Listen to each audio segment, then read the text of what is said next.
Now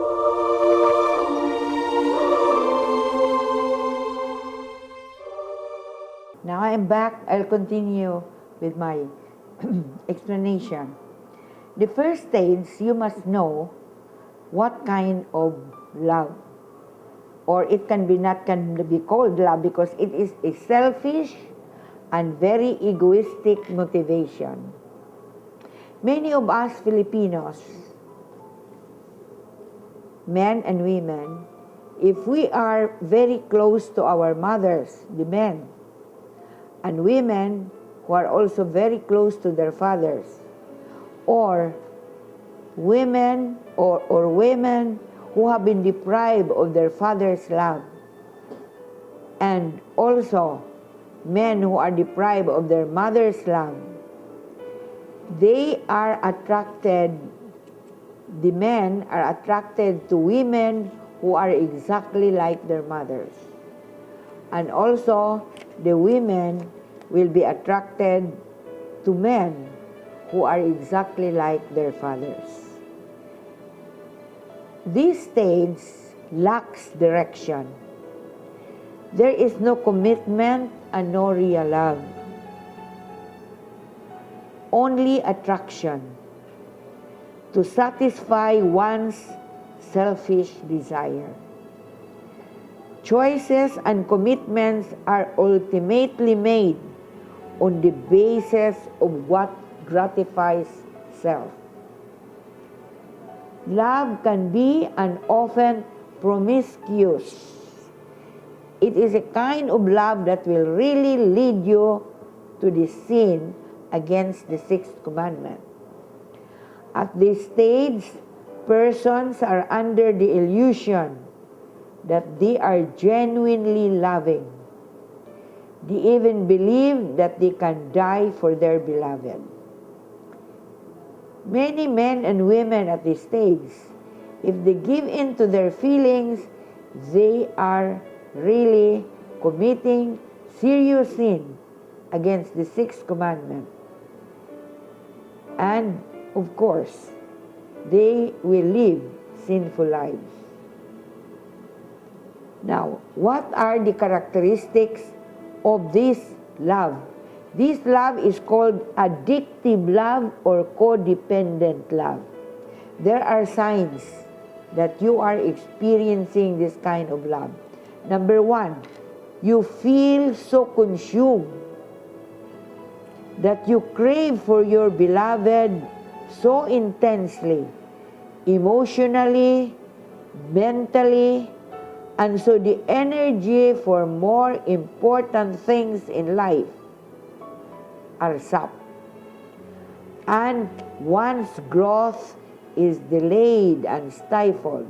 We are all asked to grow as a person, but if you feel this, that you are being consumed with the thought of this person, all growth is delayed and stifled. There is an intense need for physical closeness. Number three, separation from the one you love create intense anxiety and pain. Number four, the desire for closeness to one's attachment can be so strong that it can be compared to the animal instinct. And then feeling of craving for the loved one is so intense that it consumes the person.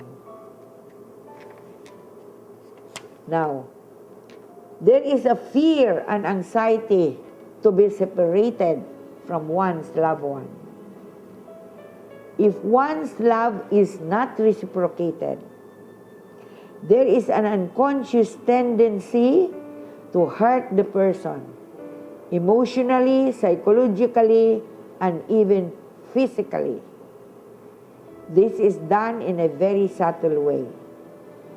So, because the relationship is so problematic, the persons involved will hurt each other constantly There is so much jealousy, there is so much insecurity, but this is always happening in every relationship.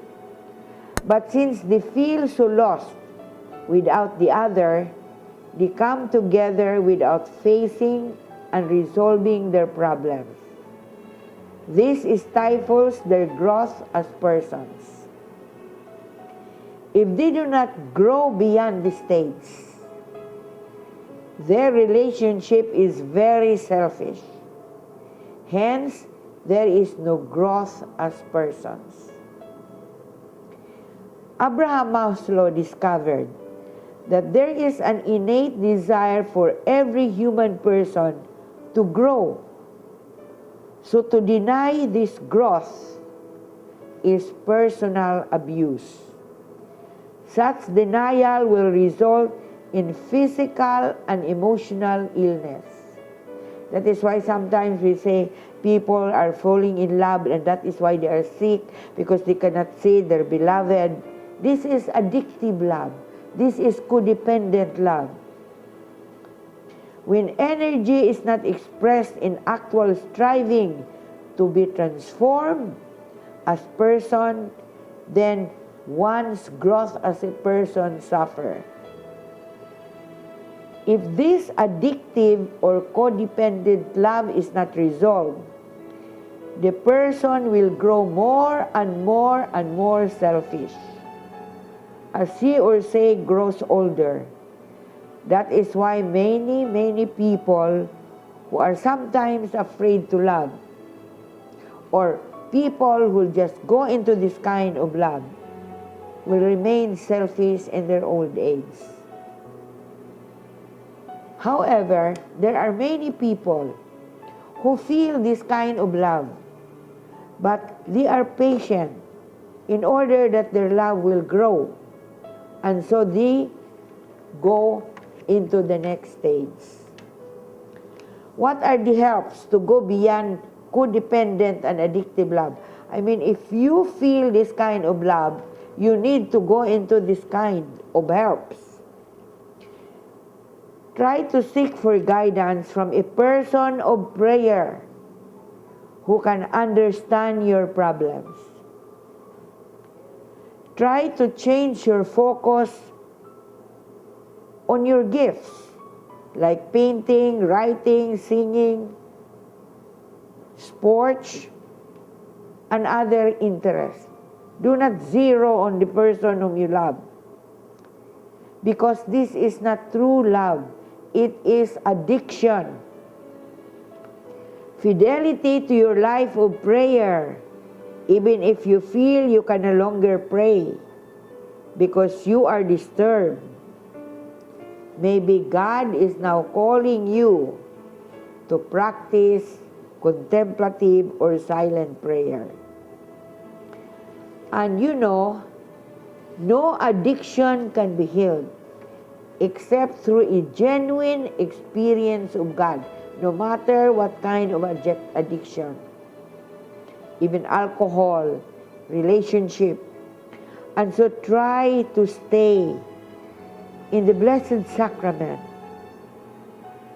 in order to have a personal experience of the love of Jesus, in order to free you from your addictive love. Only a genuine personal experience of God, God's love, can free a person from any addiction, whether it is liquor, whether it is love, whether whatever it is. Only a genuine experience of God's love can free us from our addiction. Hence, frequent and long prayers before the Blessed Sacrament is the best means to free us from our addictive love. We can be addicted to anything. We can be addicted to shopping. We can be addicted to spending. When we can no longer rest, when we really like to do it, then this is addiction. We cannot get out of it except through a personal experience of God. Now, we are going to pause for some moments and we are going to come back after a while.